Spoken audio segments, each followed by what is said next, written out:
Okay, so we are live on Facebook right now, and we are live also on Zoom, and we have already our first attendee, and second one as well, and the third one. So its number is rising. Great. So welcome everyone. Welcome to our very, very interesting webinar, and I'm sure it will be very engaging, and as it usually is. So today's webinar topic is study communications, media, and linguistics in Germany. And it's not ordinary webinar. It's not only me and Eileen that you could see also on the screen, but there we have special guests, which is a great opportunity for you, dear attendees, to ask your questions directly to the representatives of the programs. So take this chance, take this opportunity to do that. Quickly, I will introduce to you some technical issues of how you, dear attendees, can use our today's session. First of all, my name is 𝘗𝘓𝘪𝘐, and I will be today the host and the moderator of today's webinar. And Eileen, which you can also see on the screen, will be helping me with answering your questions. So regarding your questions, you are not able to use, unfortunately, chat function, but you can use the Q&A function to tap in there your question, to type in your questions there, and whether it will be Eileen or representatives of the programs themselves who will be answering these questions in live. So regarding the chat, I said that you cannot use the chat, but Eileen will be sharing some interesting information there, like links, etc., etc. So I would suggest you to keep an eye on the chat because it will be useful for you guys. Okay, so I will now shortly make short presentation about MyGermanUniversity and about today's agenda, I would say, and then I will hand it over to our speakers, our guests. So now let me share with you my screen. I will do it in a second. Yes. Okay, so I will now start this short presentation, and I would ask our guests to turn off their videos and cameras and microphone for a while. Okay, so as I said, topic of today's webinar is study communications, media, and linguistics in Germany.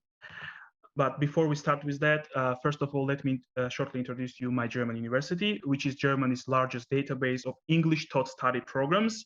For now, we have over 2,100 study programs, and they are not only about Bachelor, but also Master's database.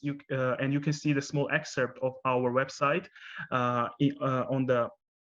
your screen, and on the top left corner, you can see the study finder, which is the great opportunity for you to find the programs that exactly fit your interests. There are a lot of filters that you can apply to use them. So I would like to ask Eileen to share with you in the chat the link to study finder. So what we are doing, so we are a German startup which is based in Hamburg, and we are helping students like you, the international students, on their way to studying in Germany. And study finder is one of the most effective ways that can be used in this case. But at the same time, we, the study expert counselors, are helping you through our webinars, through writing the articles, to really find the program, the best program for you. And during these webinars also we ask for your questions. We answer your questions via email, via Facebook, etc., etc. So really shortly, it's important to know that for now we have more than 70 comprehensive articles where you can find answers to most of your questions, I would say, because they're really touching upon lots of topics and dig really deep into this or that topic. Also, we help you, as I mentioned, through webinars. So per year, we have 150 webinars approximately, and there are different topics, and there can be some specific topics like subject webinars, like today's one, and we are talking about particular area, field of studies. And as I said, we are based in Hamburg, Germany, but our team is international. For example, you could see Eileen, our moderator today. She's based in Brazil. We have also people based in China, in Spain, etc., etc. So we are not only in Germany. And we are counseling not only in English language, but we also have are counseling in Spanish, Portuguese, Russian, and Italian languages as well. Okay. So now with the special guests, we are introducing to you our webinar's agenda, today's webinar's agenda. So we will have two programs presented today by three special guests. So the first will be Ms. Marta Rudka, and she will present the MA program of Communication and Society in Ibero-America. She's from University at Heidelberg. And we will also have the presentation of MA program International Media Studies, which will be presented by Professor Christoph Schmidt and Irene Najjemba from Hochschule Bonn-Rhein-Sieg. And this is also a joint program with the University of Bonn.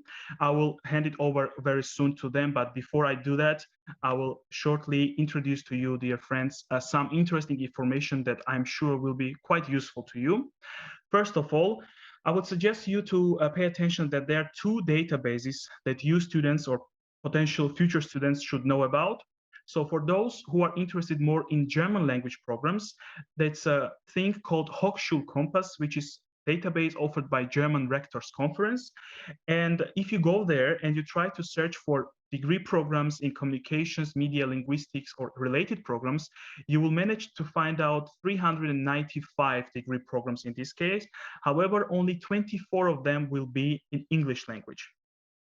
So for those who are more interested in English language programs, in English taught programs, then comes MyGermanUniversity and its unique study finder, which I mentioned in the beginning of my presentation. So if you go there and try to search for communications, media, linguistics, all related fields, you will find out 260 degree programs. And what is amazing is that you find 53 bachelor programs and 36 of them will be English only. And also you will find 153 master programs and 111 of them will be English only. So I think that it's a really great opportunity for those who are really trying to who want to study in English and to find that out, what are options for them. And thank you, Eileen. I was just going to say that you would share Hochschulkompass with our attendees, and Eileen already did that. So you could check both Hochschulkompass and Study Finder as well. Okay, so you should also know that as a kind of guideline for you, we have also on mygermanuniversity.com, we have subject pages for each subject.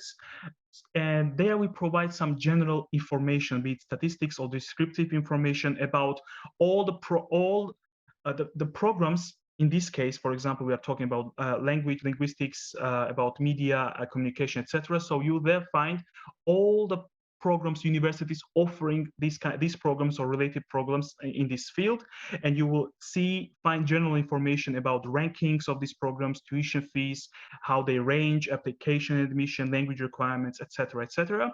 So you can see also we have in our case we have two subject pages you would like to check out. So it's about language and literary studies, subjects, media studies, and journalism.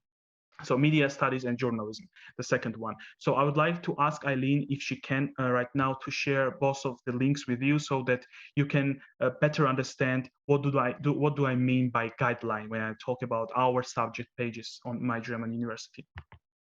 Okay, so what I would say that our best advice from you, we think that it would be that you should, of course, look for the right university profile and study program, but it's very often that students are searching the programs based on quantitative metrics only, I would say. Like, for example, what are the rankings, what are the fees, also based on such kind of metrics or such kind of categories like cities, names, etc., etc. Yes, it can work sometimes, but not always.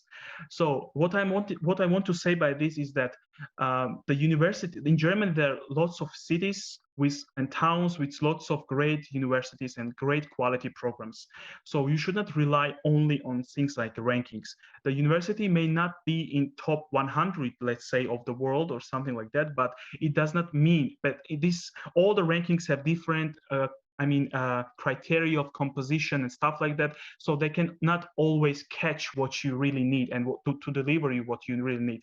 So the best thing, so make sure, based on my experience as well, and based on many other students' experiences, that the cities and towns in Germany have really good quality of programs, and you should try to search in other way rather than only based on rankings. And in this case as well, my MyGermanUniversity Study Finder, I think, will be of a great help to you.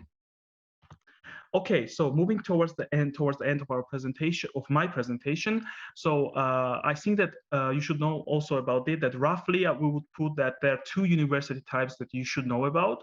The first one is Universität, or university. So it's about, and you can see it divided into public and private ones, and you can see some examples of these kind of universities. And you can, what I would like to say that by using our study finder, you can also control for university as well. For example, you want to search for the programs of today that we are talking about or related subjects, and you want to see only those programs that are offered by university. You can control that by our study finder, and then in this case you will find 147 programs in these subjects like linguistic, communication and media, or related subjects. And the second type is University of Applied Sciences, or Fachhochschule. In this case, also we have public and private universities division, and you can see some examples. And you can also control it again in our study finder. You can also control for searching only for public universities or private universities, but also for Universität or University of Applied Sciences as well. And when you control for that, you will manage to find out that there are 42 programs in these subjects offered by universities of applied sciences. So now a logical question will follow. What is the difference between university and University of Applied Sciences? This is a really good question, I would say. And then I would really briefly tell you that before we used to say that universities of applied sciences are not offering PhD programs, but now some of them are offering, actually. That's why you can see the cross and the tick here on our slide. So it's not like that anymore, that no Universities of Applied Sciences are offering PhDs. And to put it roughly, I would say the main difference between these two is that when it comes to university, then focus is more on theory. So these programs are more theory oriented. And when it comes to University of Applied Sciences, then the practice comes into play. And in this case, we have more practice oriented programs. Okay. And last but not least, what I wanted also to say that exact wording when searching, like a small suggestion from me, when searching for the programs of communication, linguistics, and media, it's not necessary that the program should be only in this kind of wording that I mentioned. It can be there can be some different wordings. Some programs can be more specific. Some programs can be much broader. As you can see also the examples we have, like African verbal and visual arts, languages, literature, media and art, applied literature and cultural studies, communication, literature and media in modern South Asian languages. So you can see the wordings can be different, and you should take it into account while you are searching for these kind of programs, so that you don't overlook any program which may actually be the best program for you and program of your dream. Okay, so now I will introduce our special guest number one. It's, as I mentioned, Marta Rudka from Heidelberg University. And you can see on the map, it's in southwest, I would say, Germany, in Baden-Württemberg.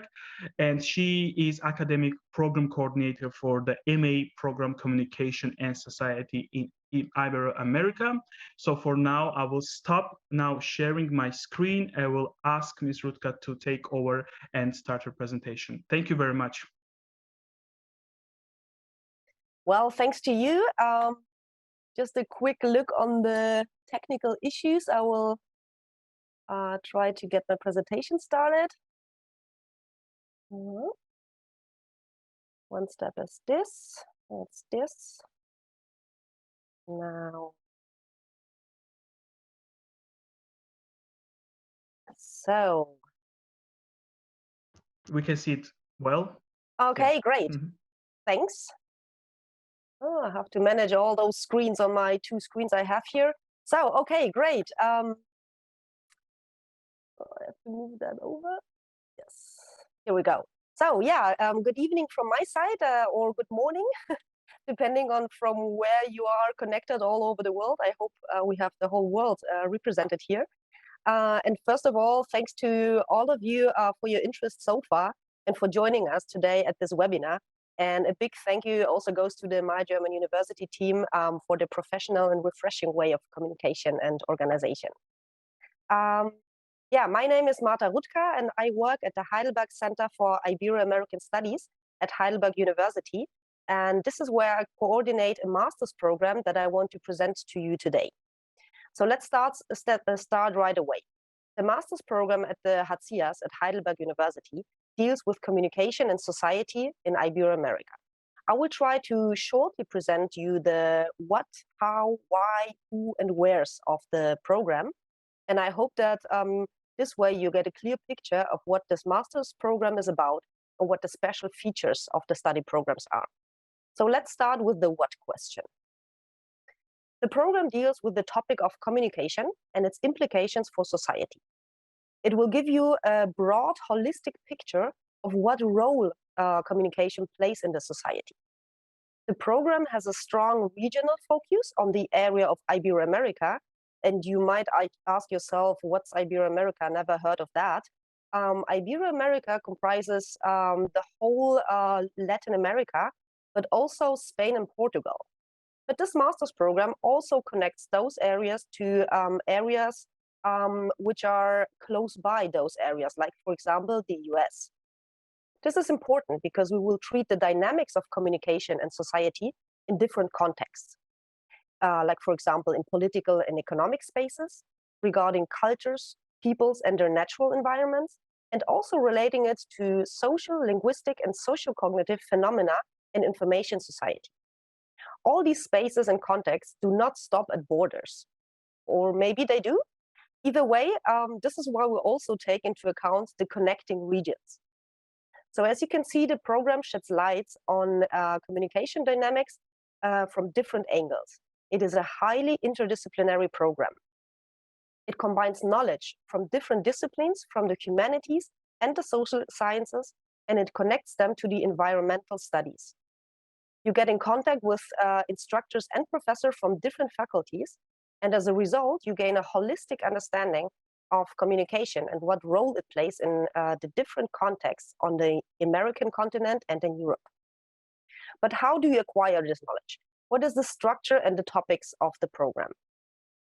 So in the first year of the master's program, you get fundamental competencies, especially in the 3 knowledge areas as we have seen before.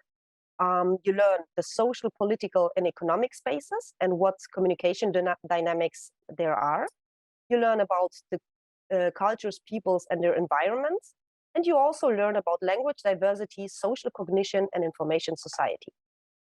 In order for you to get an idea what classes you might take, here are some examples. You take classes, for example, in Latin American politics, gender and politics, migration across the Americas, languages and discourses in Ibero-America, but also economy or communication and information society in Ibero-America.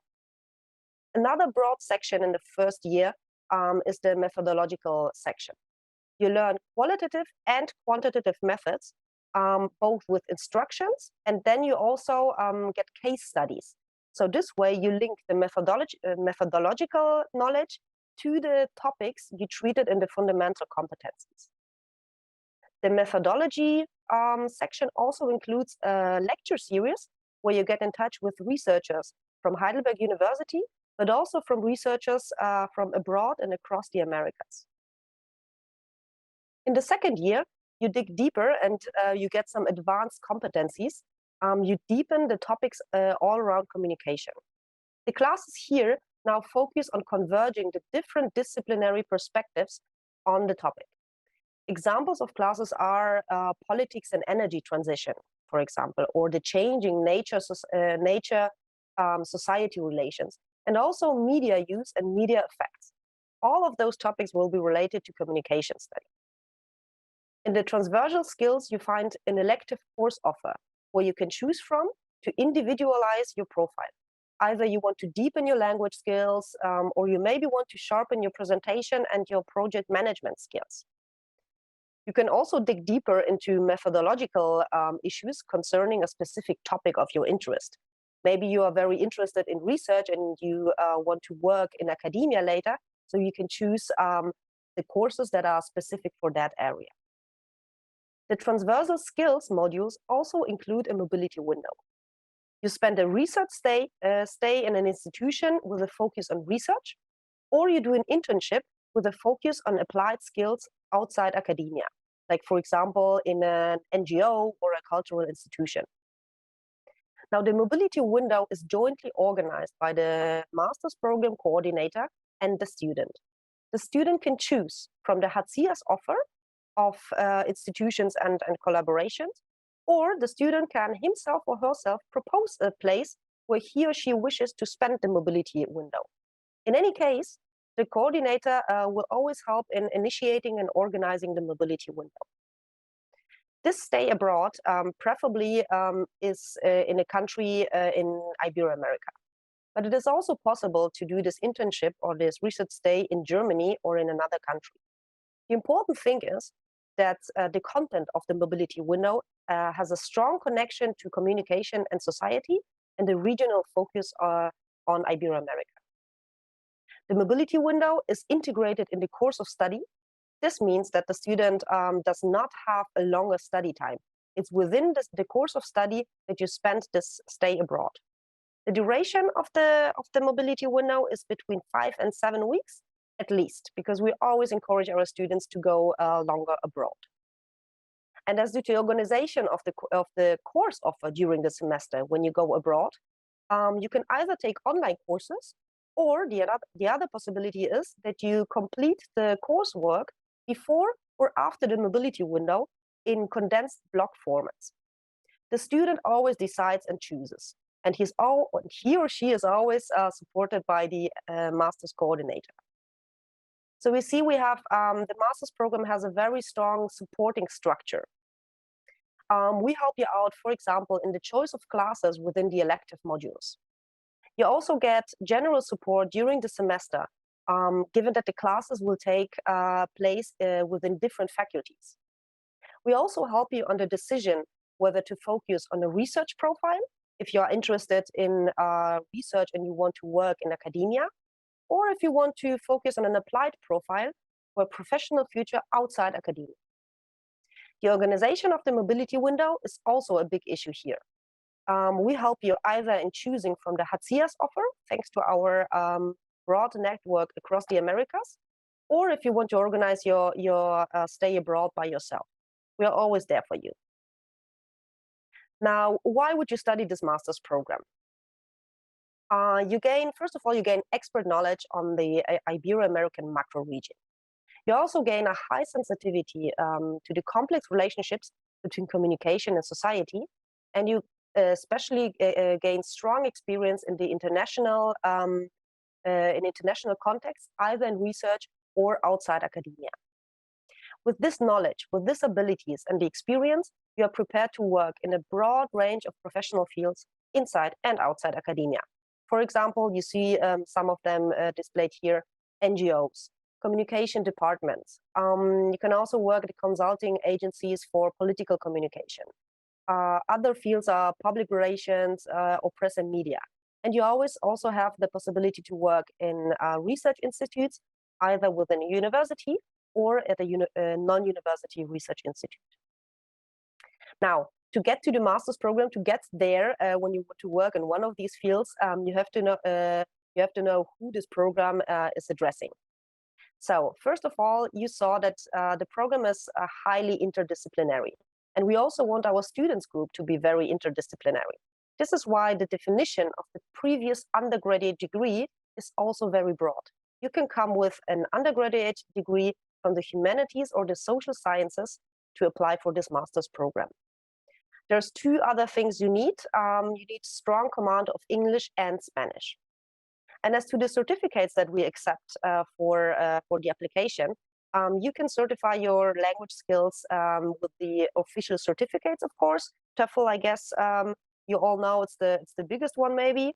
But it's also possible that when you have an undergraduate degree that has been taught in one of the languages, Spanish or English, this is also counting as a certification.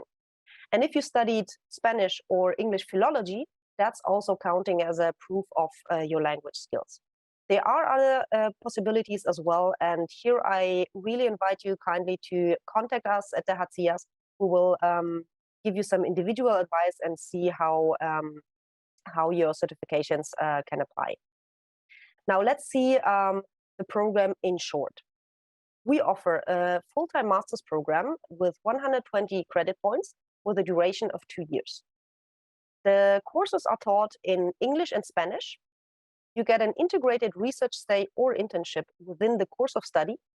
The study location is Heidelberg University in Germany. And the lectures begin with the German winter term, which usually is in October. There are 2 application deadlines. International students have to apply until June 15th. And German students, and also international students who would have German qualification documents, that is, if you have studied an undergraduate degree in Germany, then you can apply until September 15th. So there is one of these points that we haven't spoken about so far. The study location, which is Heidelberg University in Heidelberg. Now, Heidelberg, as you have seen before, is a city in the southwest of Germany in the federal state of Baden-Württemberg. It is a young city with an old history. It hosts the oldest German university and one of the oldest ones in Europe. This comes with great benefits for studying here. For example, the university library is a great studying place with a huge amount of literature and journals. Heidelberg University actually is all over the city, with institutes on a modern campus as well as all over the old town. The university has a strong international orientation, which has also an influence on the city. It is very international, but at the same time, be sure it maintains its Germanity. Now, there is one last open issue. Who will you be dealing with during the master's program? So we have already seen that the master's program has a strong interdisciplinary topic. We will also have an interdisciplinary students group. And of course, also the instructors and professors are from different disciplines. So now I would like you to get to know some of the faces you will be working with during the master's program.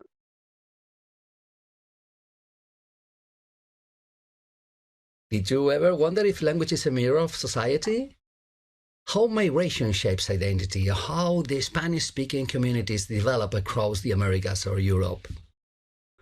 I invite you to join our master's program at the HCS. Learn more about communication and societies in Ibero-America. Are you interested in how environmental changes affect societies in Latin America and the Ibero-American space? What are current environmental and resource policies? What conflicts do arise and why? Or how actors perceive and negotiate the energy transition or sustainability in Ibero-American contexts? Join our master's program and let's talk about politics, inequalities and justice in society-nature relations in Ibero-America. What is the relationship between power and communication in Ibero-America? How do our politicians communicate? What is the politics of digital communication in Latin America, and which tools can we use to analyze communication in that region? Join us at the HCS and learn about politics and communication in Latin America. The Americas is a historical space formed and transformed by global migration. What are the geographies of migration across the Americas? What's the relationship between Latin American, Caribbean migration and the US? How Latin American, Caribbean, African and Asian diasporas develop and shape spaces of cultural and political resistance in the US but also across the Americas? And what do these mobilities through the Americas tell us about our present time, marked by reinforced border control, greater inequality and global conflict? Join the master's program at the HCS and let's study together the sociopolitical and spatial complexities derived from an interconnected and unequal world in motion. How are communication and society in Ibero-America connected? How does communication on social media work, and how does it shape our beliefs and behaviors? What are so-called fake news, and how do we react to hate speech online? And linked to that, what kind of individual communication does help to address such phenomena? Join the master's program at the HACIAS and learn about communication and how it shapes societies in Ibero-America. So that was it. I hope you could all hear our professors at the HACIAS. I also give you a warm welcoming to our master's program. I hope you were interested. Thanks for your time and interest, and I am very open to your questions at the end of the session. And yeah, don't forget to check our webpage and follow us on our social media. Thanks to all. Thank you very much, Ms. Rudka. That was really wonderful and very engaging, and we could all perfectly hear the voices. You could see the video, and thank you very much for the detailed presentation. And I want to tell you that I saw also one student also asked you to extend the deadline because he wants to apply. So there was a really interest. They're interested, and there are already some questions for you waiting in a Q&A. So you're always welcome to answer them already. And at the end, I will compile some questions, as I mentioned. Thank you very much. And before we move towards our next presenters, next guest, I want to once again say, I wrote it in the chat that, dear attendees, I see there are some questions and that came up during this presentation, but it would be really great when you say, okay, Uni Heidelberg, this question is for Uni Heidelberg and this program. So what is the requirement? What is the dates, etc., etc. So mention the university and or the program that you are addressing this question to, because it's easier for moderators and for our guests to answer these questions, and it's good for you again to get the correct answer and full answers to your questions. Okay. Maybe just a final follow-up on that. You can always write me an email. I really invite you, if we don't get to manage to answer all your questions here, don't hesitate. Just write an email and we can see whether we can manage it. Great, thank you very much. So you can see how cooperative they are. So you're always welcome to email and message them. Thank you very much. Let's move now towards our next guests and next presenters, another very interesting program. So as I said, we have two special guests today. Okay, I messed it up. So two special guests. So Professor Christoph Schmidt and also Ms. Irene Najjemba, who will be presenting a program of MA International Media Studies, which is offered by, as I mentioned also in the beginning of presentation, by Hochschule Bonn-Rhein-Sieg in cooperation with University of Bonn. And you can see that it's the program is offered. The universities are located in the west part of Germany. So now I would like to invite our guests to. I will stop sharing right now the screen, and I will invite our guests to take the floor. The floor is yours. Thank you very much for joining us. Okay. Thank you very much for your kind introduction and a very warm welcome. My name is Christoph Schmidt, and I'm the head of the master's program. And I would like also to introduce my colleague, Irene Najjemba. She is research associate here in my department and is also supporting our program. And I'm sharing the presentation. Yeah, now we can see it. Just for a moment, I'll just go to. Yes, that is great. Thank you. Full screen, please. Okay, so I'm sorry for the delay. So I would like to tell you a bit about the master's program International Media Studies, and like Mr. 𝘗𝘢𝘵 already mentioned, that is a collaboration between University of Bonn-Rhein-Sieg and University of Bonn and DW Academy. And what I would like to tell you in my remarks, first of all, and I guess we should continue, I will speak about, when we can go to the next slide, please.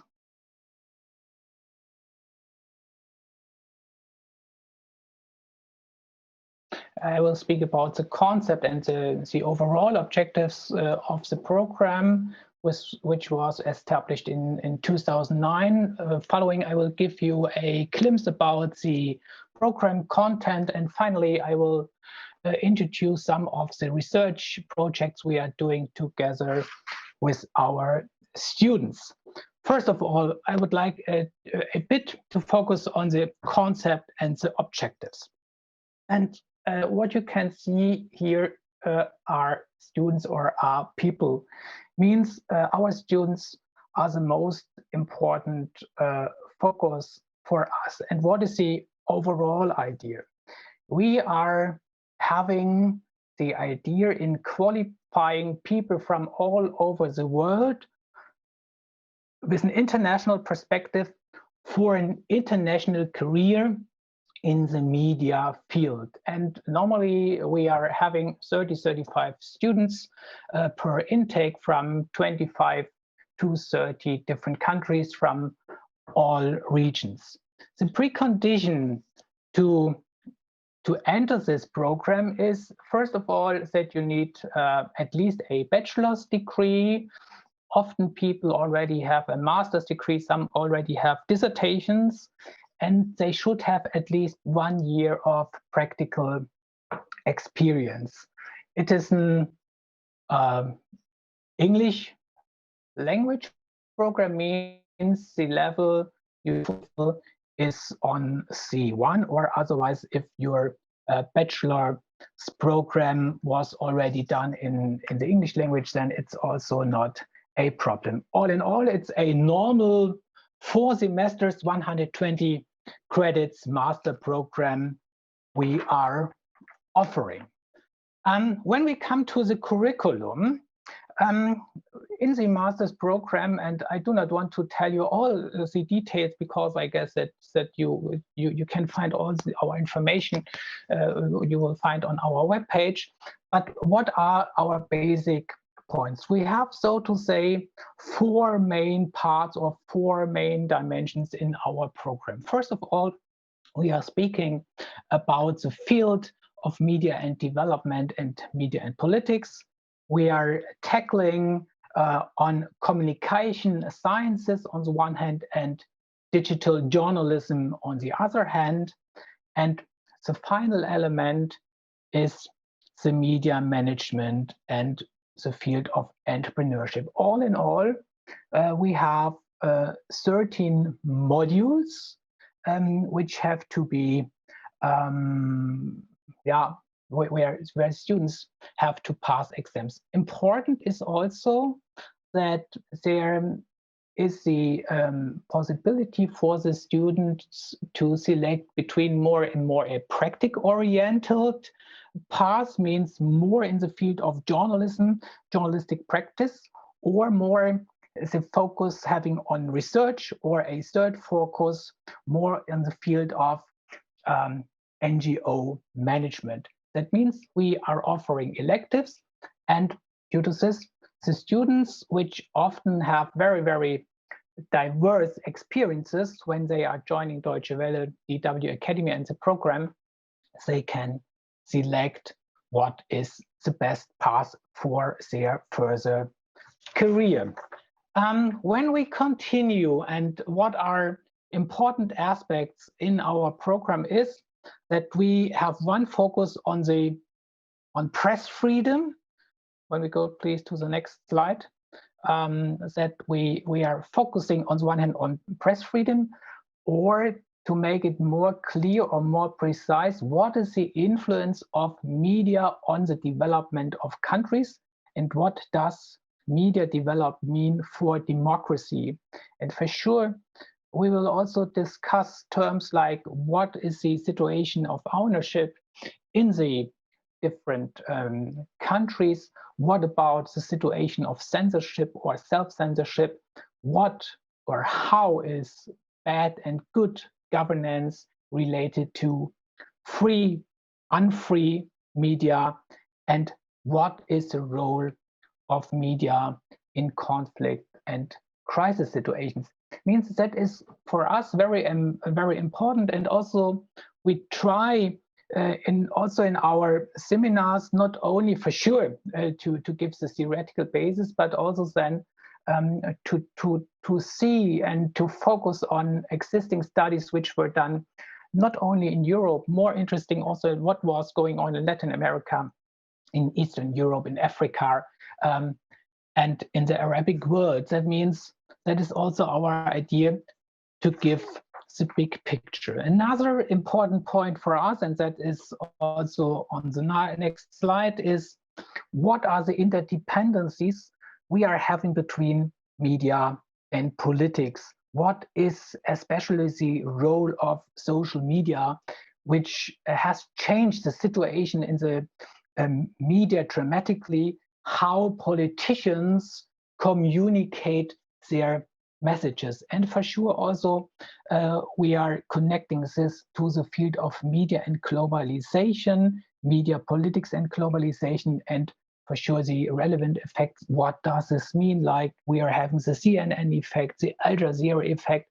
What does this mean? How people in power are using media, but also what is then the effect of media.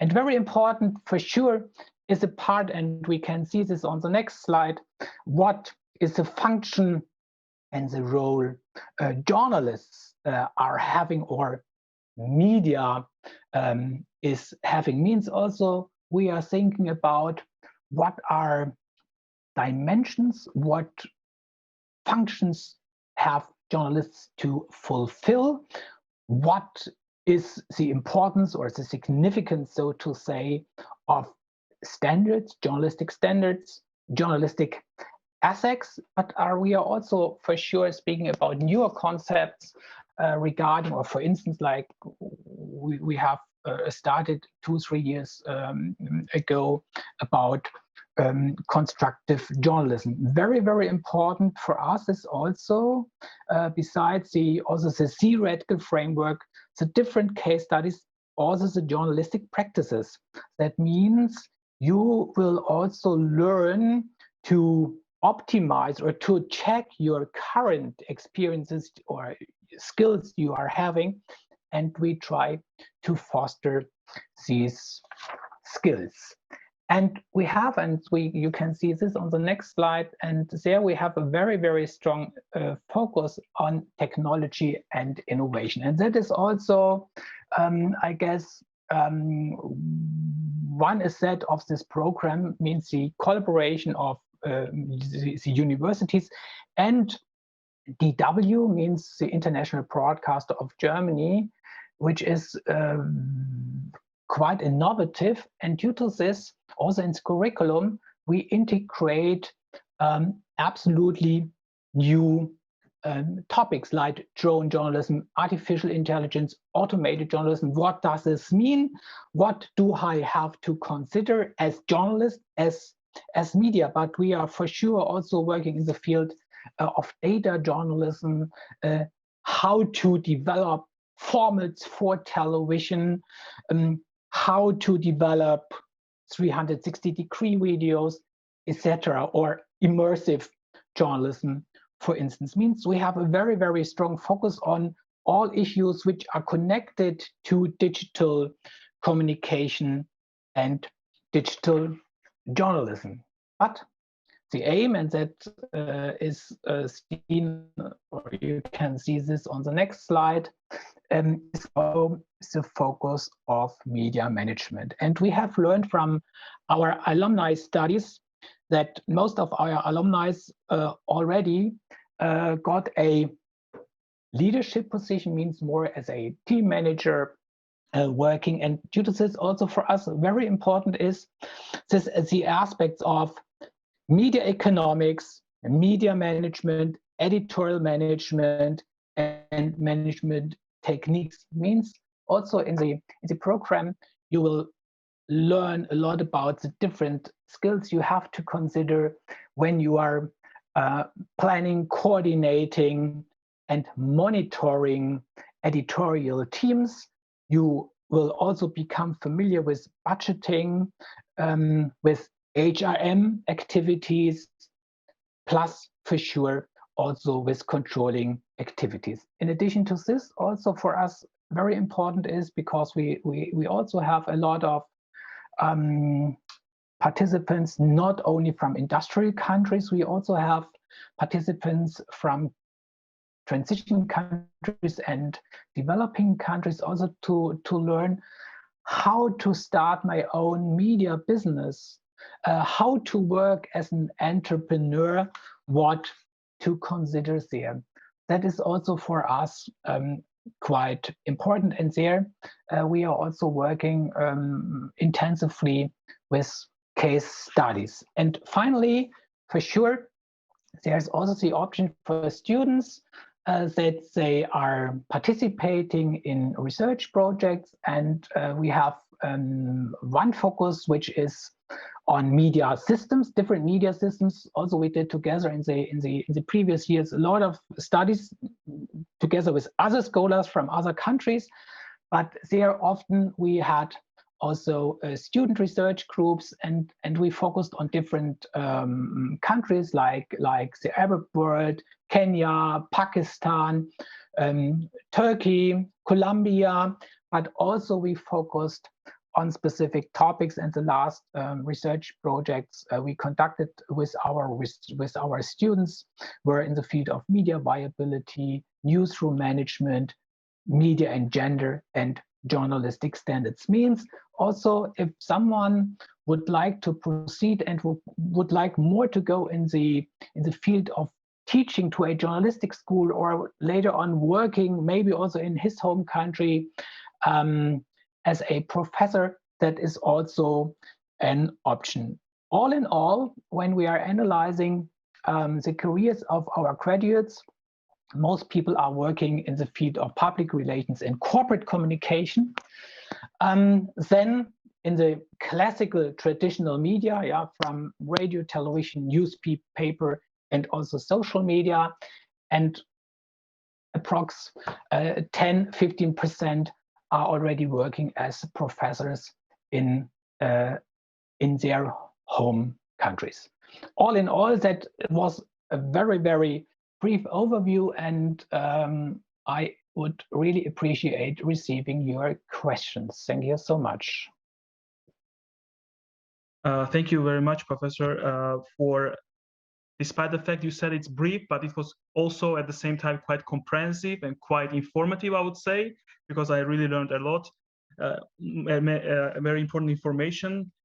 If I was an international student, I would be really happy with that presentation, to be honest, take into account that I'm also interested in politics, and you mentioned some interesting details that for international relations and politicians, future politicians, would be really interesting. So thank you very much for this presentation, for this nice presentation. And now maybe I would invite everyone to turn on their cameras, because I saw that there were quite a lot of questions. We got over 25 up to 30 questions, but I would like to maybe summarize some of the most interesting ones and that were not also asked at the same time, because there were a lot of questions about language requirements, which I will not address because both of our presenters really talked about it. But what I want to ask maybe, because there were really a lot of questions about like background issue. So if I have a bachelor from this or that, am I eligible for this or that program? So maybe both of you or either one of you first would briefly address this question of what are the background requirements for the student. Is it strictly should be media background, or there can be some flexibility in this case? So anyone is welcome to answer this question. Maybe can I go ahead and Sure. start? For our program, we only require at least a bachelor's degree or an equivalent, and the subject is completely irrelevant. So you can come from medicine, you can come from law, you can come from physics, maths, or media, and the subject really doesn't matter as long as it's recognized as a bachelor's degree. However, it's important that you have at least 1 year of professional experience in the media field. This can be an internship, a traineeship, or actually being an employee in a media company or as a journalist or something like that. And if you want to apply for a scholarship, then you need at least 2 years of professional experience. And then what's also important, as Professor Schmidt mentioned, is the English language proficiency. at least C1 level. So those Yeah, are the entry requirements for us. Thank you. great. Thank you very much. Ms. Rudka, would you also add something from your program? Yes. Of course, we also have a very broad criteria as for the undergraduate degree. We require a BA degree also, at least 3 years of duration, and it has to be from social sciences or humanities. But the specific subject does not matter.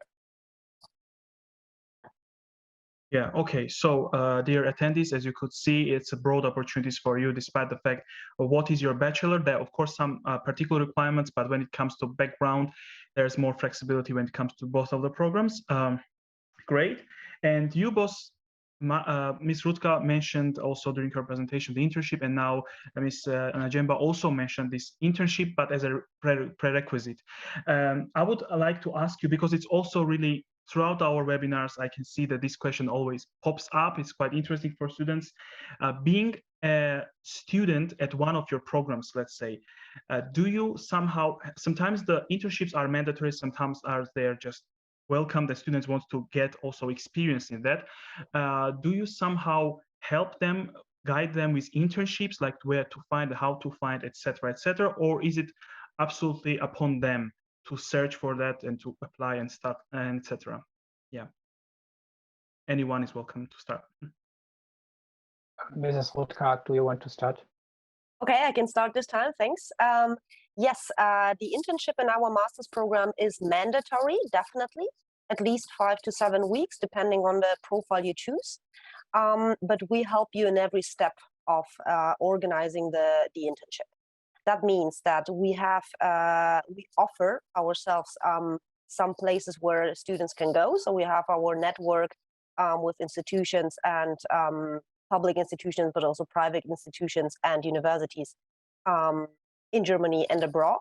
And we offer some places for mobility for the students there. But if the students has a very clear idea, he wants to go to this place, then we can also talk about that and initiate a cooperation in that. So there's complete flexibility in this. And the important part also is we support the students in every step of the organization and also during the stay abroad. So there's always a strong supportive structure. Yeah, thank you very much. Okay, maybe I answer. In our program, an internship is not mandatory. We have the situation when people would like to have an internship. We recommend normally doing it after their first year, means after the second semester. And for sure, we have some opportunities within 𝘗𝘓𝘵𝘓𝘕. But and we collaborate because it's directly near us, the United Nations in Germany, and we have strong collaborations also with other media companies. There, the situation is sometimes when we are thinking about normal German media companies, the language is German, and that is sometimes a little bit limiting. But for sure, Bonn, I guess there are, I don't know, more than 50 or more than 80 international corporations. There is a possibility, but what we have learned, I guess, 30 to 50% are doing an internship. And that normally works quite well because close to us is Cologne, and Cologne is a relatively large city. Yeah, thank you very much for the answers. Yeah, again, I think that that's, from what I could conclude, that's quite a lot of flexibility in both realms that I just asked, so which is generally quite a good chance for students, because students are always for flexibility, I would say. Thank you. And last question maybe I would ask, and that's closed with that. Again, I'm asking both program representatives. This is again based on some other webinars as well. So regarding the accommodation, because always it's very often quite difficult for students when they come or before they come to really find that, I mean, the place to stay in Wohnheims, etc., etc. So I wanted to ask you whether also in this case there is some help from the university or from the program itself with helping students to find out where to stay when they come already as international students to your programs of studies. Yes. Mrs. Rudka, do you want to start? Thank you very much. Yeah, these issues outside the academic program, of course, we can also talk about that. We're working since many years in Heidelberg, so we know the structures and we can offer information on that. Heidelberg University in general also offers a lot of information on that. So there's websites where you find all the information collected. And maybe in this sense, it's very interesting that we also have a buddy program at Heidelberg University where our program also participates. That means that especially international students are matched with German students in higher semesters. And these buddies, these German buddies, help you out specifically with these kind of questions. Like, where do I find a place to live? How do I don't know, manage my paper stuff I have to do with my visum? Anything you would think about, you have a buddy there that can help you out. Ms. Najjemba, do you want to answer? You are muted, sorry. Yeah, just to add on what Ms. Rudka said, we also have a buddy program where you can be connected to alumni. And usually people tend to contact the people who are close to their region or from their country, and then they can get help that way and ask them any questions they have about integrating into Bonn and living here. Also, we support the students by sending them information about websites where they can research about accommodation. And for the scholarship holders, we do have a certain arrangement with a residence hall where we can help them get a room there. We accept about 10 scholarship holders each year, and then most of the times we help them to get a student residence. All right, Professor Schmidt, would you like to also to add something to it, or? Okay. Frozen. Yeah. Okay. So anyway, I think that we got answers from the both programs, I would say. So thank you very much once again. I think it's a really great opportunity for all students who are interested in these fields, and I'm sure that if not this year, following year, you will get some of these guys who attended this webinar, who you will get their applications, I'm sure. And before letting you go, I will also once again share my screen. And I will again thank you everyone, our dear guests, for these valuable presentations and for answering the questions in the Q&A and in now in the live format. So I would like also to thank our attendees, and if you will have any questions regarding general issues or these particular programs, you could also, again, as it was mentioned, you could direct these questions directly to the program representatives, because they're always happy to answer them. But you are also always welcome to email us at info@mygermanuniversity.com. And last but not least, if you liked our webinar and you would like to have more of this, we would like to ask you to recommend us on Facebook and give us 5 stars on Google, because it really helps us to continue doing what we are doing, dear students or potential students, for you for free. And Eileen, I guess, already shared the direct links to that. So I will stop sharing now. And again, we'll tell you, thank you very much. It was really interesting for me as well. The person who has not been in media, I'm a little bit from different sphere, but you also interested me. And I'm sure those guys who attended this webinar definitely were interested in media studies and communication linguistics. I'm sure that they were quite happy. And I could see also from the Q&A some like valuable thank yous, etc., etc. So once again, thanks for joining us. And for everyone, for guests, for attendees, and have a nice day, evening, or morning, depending on whenever you are. Thank you very much. Thank you. Thank you. All the best. All the best. Bye-bye. Thanks, Georgi, Bye-bye. and thanks to everybody. Bye-bye. Bye.